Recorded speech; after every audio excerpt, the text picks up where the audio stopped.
აი ხედავთ ზემოთ ელექტროენერგია გააქვთ? გვაქვს ხო?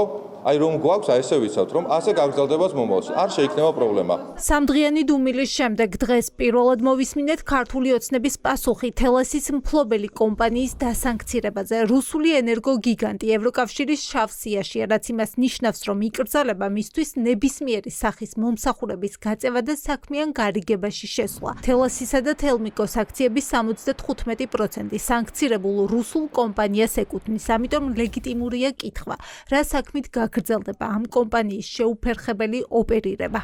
Ამბობდა კახა ბენდუკიძე, რომ ყველაფრის გაკეთება შეიძლება გარდა სინდისისაო და კოლექტიურმა ნაცმოძრაობამ, როგორც აღმოჩნდა სინდისის გაყიდა, საკუთარი ჩადენილი ქმედებებს ცდილობენ, რომ ეხლა როგორმე ხელი შეაწმიდონ ქართულ ოცნებას. და საუბრობენ, რომ 14 წლის განმავლობაში რატო ვერ შეწყვეტეთ ის ხელშეკრულება, რომელიც ჩვენ თვითონ დავდეთო, აი ამ მარაზმში არიან ეს ადამიანები გადაცვლილები. თავარი არის, რომ რაც არ უნდა მოხდეს, საქართველოს სახელმწიფო არის გარანტი, რომ საქართველოს მოქალაქეებს არ შეექმნებათ არავითარი სოციალური პრობლემა. ეროვნულმა ბანკმა განმარტება ინტერაოს სანქციებიდან მესამე დღეს გააკეთა. ქართული ბანკები მხოლოდ თელასის და თელმიკოს ლარის ანგარიშებს მოემსახურებიან. დოლარი და ევრო როგორც ჩანს დაიბლოკება. ცენტრალური ბანკი ამბობს, რომ ეს გადაწყვეტილება იმ კრიტიკული ინფრასტრუქტურის მომსახურების გათვალისწინებით მიიღეს, რომელსაც თელასი საქართველოში ეწევა. საერთაშორისო სანქციების მოთხოვნების გათვალისწინებით საქართველოს ეროვნული ბანკი მისი კომპეტენციის ფარგლებში უზრუნველყოფს შესაბამისი მიდგომების გამოყენებას, რათა ერთი მხრივ დაცული იყოს სანქციების მოთხოვნები, ხოლო მეორე მხრივ გათვალისწინებული იქნეს კრიტიკული მნიშვნელობის მქონე მომსახურებების უწყვეტობა. ამასთან სანქციებთან დაკავშირებული საკითხების შეფასებისას მხედველობაში მიიღება კონკრეტული გარემოებები, მათ შორის განსახორციელებელი ოპერაციების ხასიათი და მიზანი. შესაბამისად ბანკები გააგრძელებენ თელასის მომსახურებას ეროვნულ ვალუტაში, მოქმედი სანქციების მოთხოვნების, სების რეგულაციების, საკუთარი პოლიტიკისა და ასევე რისკის შეფასების მიდგომების შესაბამისად.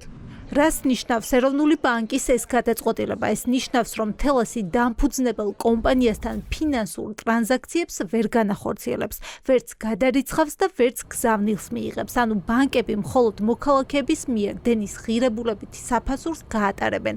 ჩნდება კითხვა, როგორ მოხდება უცხოეთში ნაყიდი ელექტროენერგიის საფასურის გადახდა.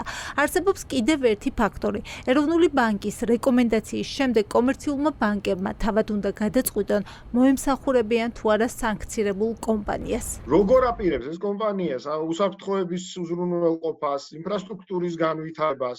აი ეს კითხვები არის ახალი და ამ კითხვებს უნდა გასცეს ამ კომპანიამ პასუხი და ამ კითხვების გაცემაზე პასუხი უნდა ითხოვოს მარეგულირებელმა კომისიამ. მხოლოდ ლარში შეძლებს ანგარიშწორებას, ეს ნიშნავს, რომ თელასიც არის დასანქცირებული. ანუ უბრალოდ ამის თქმა არ უნდოდა როგორც ჩანს ეროვნულ ბანკს და თუ თელასი არის დასანქცირებული, უკვე რას ნიშნავს ეს ქვეყნის უზრუნველყოფისთვის სერვისების მიწოდების ნაწილში. ერთია ეროვნული ბანკის დამოკიდებულება ამ ნაწილში, ხოლო მეორეა თავად კომერციული ბანკების პასუხისმგებლობა.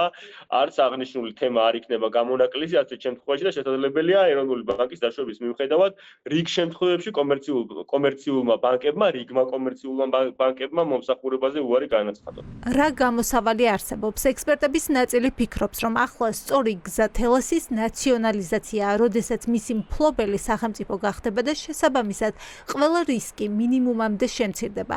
არსებობს მეორე გზაც. თელასის 25% ქართველი ბიზნესმენის ხვიჩა მაკაცარიას ბიზნეს ჯგუფის მფლობელობაშია. შესაბამისად წილების მაკონტროლებელი სრულად ქართული ბიზნესი გახდეს. ნაციონალურ მოძრაობამ 2008 წლის ომის შემდგომ ხასვოსვამ, ომის შემდგომ ენერგოსტრატეგიული ობიექტები გადასცა რუსეთის ფედერაციას. და სააკაშვილმა საჯაროდ გამოაცხადა და მოიწვია რუსი ბიზნესმენები, რომ ინვესტიცია განეხორციელებინათ საქართველოში. გადასცეს როგორც ჩვენი მთლიანი ენერგოსისტემა, ასევე მისი დისტრიბუცია, თელასი თავის დროზე რუსებს და მათ შორის ურცხვად გადასცემდნენ ქართულ სტრატეგიულ ობიექტებს 2008 წლის ომის შემდგომაც. ამიტომ, როდესაც ინტერაოს დასანქცირებას აჟიტირებით გაანიუსებთ და იმ საფრთხეებზე ისაუბრებთ, რომელიც თავისთავად ყველა სანქცირების პროცესს შეიძლება მოყვეს, რა თქმა უნდა გავიხსენოთ, რომ ეს არის ის პატარა ბომბები და ის მავნებლური და დანაშაულებრივი საქმეები, რომელიც ნაციონალური მოძრაობის დროს იყო ჩადებული. ეს არის ქართული ოცნების ვერსია, თუმცა რეალობა სულ სხვა. თელასი თავდაპირველად 1998 წელს გაიყიდა. მაშინ ჩაბნელებული თბილისი ენერგო კომპანია ამერიკულ AES თელას გადაეცა. 2003 წლის აგვისტოში ვარდების რევოლუციამდე თელასის მფლობელი რუსული ინტერრაო გახდა.